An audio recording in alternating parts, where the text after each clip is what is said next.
الحمد لله رب العالمين والصلاة والسلام على رسوله الكريم. أما بعد، فقد قال الله تعالى في القرآن المجيد والفرقان الحميد: أما الذين سعدوا فبالجنة خالدين فيها فأما الذين شقوا ففي النار. محترم فرین، ابھی میں نے آپ کے سامنے قرآن مجید کی 2 آیت پڑھی ہے.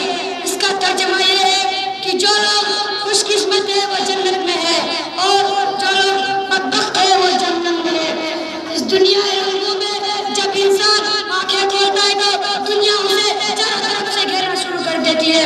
جس طرح کوئی گورنمنٹ یہ سمجھتا ہے کہ اس کی دنیا کنوائی ہے، اسی طرح کم کل انسان یہ خیال کر لیتا ہے کہ مجھے ہمیشہ اسی دنیا میں رہنا ہے اور اگر بالفرض کبھی مرنا بھی ہوگا تو پھر فنا ہو جائے گا، ہڈیاں خستہ ہو جائے گی، جسم کے اعضاء ٹکڑے ٹکڑے ہو جائیں گے اور اس سے دنیا کے بارے میں کوئی سوال نہیں کیا جائے گا. مگر اس دنیا کے انبیاء علیہ السلام تشریف لائے، انہوں نے بتایا کہ تمہارے تصور انتہائی غلط ہے. یہ دنیا امتحان کا ہنگامہ ہے، یہاں تم آزمانے کے لیے بھیجے گئے ہو اور یہاں تم آزمانے کے لیے بھیجے گئے ہو.